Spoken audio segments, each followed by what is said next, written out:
Bonjour, Hada, c'est un exercice, c'est une vidéo à la solution d'un exercice qui a été posé à l'X.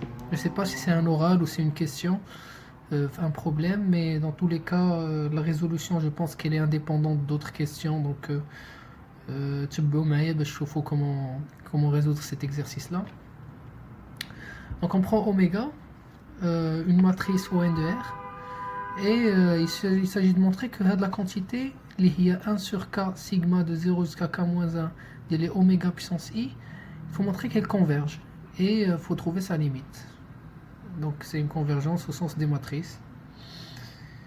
Donc commençons la résolution. Déjà, il faut voir que ici, si j'ai un élément qui est fixé par oméga, un vecteur qui est fixé par oméga, alors AK, elle va être stationnaire dès l'élément. C'est-à-dire que si oméga de V égale à V, pour un V appartenant à un mélan de R, alors les oméga puissance i de V vont être égaux à V, et donc AK, ce n'est d'autre que la moyenne AK de V, ça va être égal à V. Donc ce n'est que la moyenne les oméga i puissance les oméga puissance iv. Donc on peut dire que sur ker de i moins oméga, sur ker de i moins oméga, AK tend vers l'identité de ker de i moins oméga, mais dans tout le cas on va écrire AK de V tend vers V. Comme ça on reste sur les matrices de taille n. Maintenant on va passer aux applications linéaires, comme ça c'est plus facile pour expliquer. Il s'agit de démontrer certaines choses. Déjà, donc on a cette convergence sur ker de i moins oméga. Maintenant si on regarde sur ker de i moins oméga orthogonal,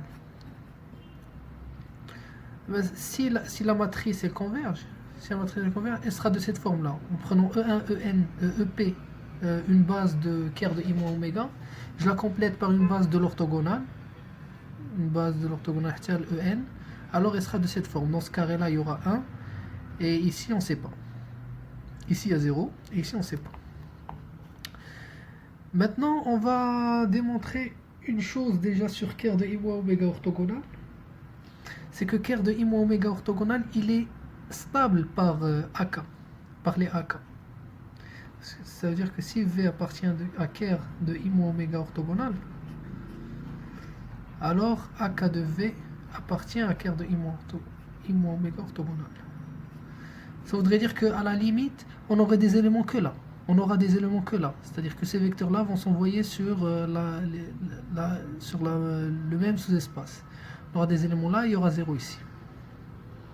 Donc comment montrer ça? Il faut utiliser le fait que oméga est orthogonal. W, si je prends W appartient à ker de i oméga orthogonal, ker de i moins oméga, et V je la prends dans ker de i moins oméga orthogonal. Donc W scalaire V c'est égal à 0. Ça impliquera que oméga de W, oméga de V, produit scalaire est égal à 0. Ce qui implique que W oméga V c'est égal à 0. Et ça, je peux le faire pour tous les oméga i. Donc W oméga i V est égal à 0, quel que soit i appartenant à 1 k-1. Et je peux faire la somme et de diviser par k, ça me fera AK de V. Et donc AK de V est produit scalaire avec tout élément de ker de i moins oméga, il est nul, et donc AK de V appartient à ker de i moins oméga orthogonal. Donc en gros, la matrice elle va être comme ça. C'est qu'il y aura des 1 ici, donc ici ce n'est autre que l'identité. Et sur ces éléments-là, il y aura 0 ici, et ici il y a 0 déjà, et toutes les valeurs elles vont être là. Maintenant, pour connaître ces valeurs-là et déjà voir si ça converge ou pas, parce que ça pourrait très bien ne pas converger, il faut remarquer certaines choses. Donc il faut se concentrer sur cet espace-là, ker de i moins oméga orthogonal. On va l'appeler S. Ker de i moins oméga orthogonal. on va l'appeler S. Donc sur S, I moins oméga sur S est inversible. Ça c'est clair. Pourquoi? Parce que si je prends un élément tel que I moins oméga de X est nul, alors ça doit être un élément qui appartient à Ker de I moins oméga orthogonal déjà, parce que c'est une restriction à S. En plus, il appartient à Ker de I moins oméga, sans le orthogonal. Et l'intersection de ces deux espaces, c'est 0. Donc, Ker de I moins oméga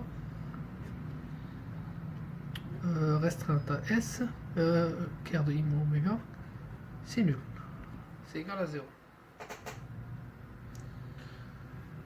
Voilà.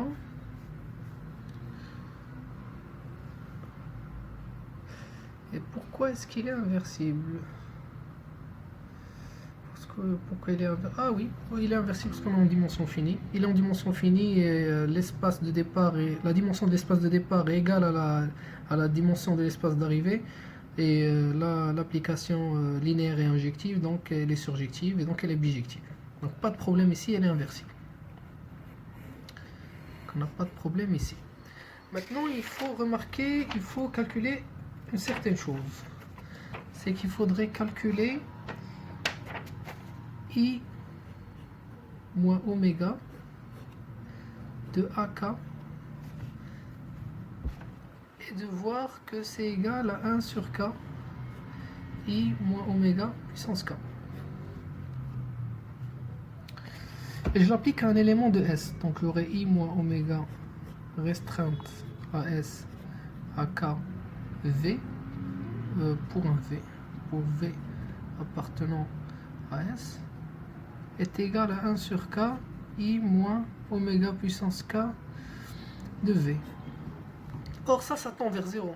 Parce que bon, V il est fixe, oméga puissance K c'est une matrice orthogonale et donc sa norme elle est juste égale à 1, puissance K c'est encore plus petit, donc pas de problème ici, 1 sur K, donc ça tend vers 0. Ça tend vers 0. Et I moins oméga, donc ça tend vers 0. Ça va tendre vers 0. Et maintenant, je sais que I moins oméga est inversible. Et on est en dimension finie, donc si je suis inversible, je suis un isomorphisme. Toutes les applications linéaires sont continues, donc je peux inverser et garder la limite. C'est-à-dire que je fais I moins oméga restreinte à S moins 1, et je l'applique à ça, à I moins oméga. Là, je suis en train de faire des... C'est comme dans les applications linéaires, ça tend vers I moins oméga, puissance moins 1, de 0. Et ça c'est 0. Donc AK de V tend vers 0. Voilà. Donc, donc la matrice c'est juste ça. 1, 1, 1. C'est une matrice de projection. 0, 0. C'est la projection sur Ker de I moins oméga. Ker de I moins oméga, voilà. C'est la projection. Sur Ker de I moins oméga.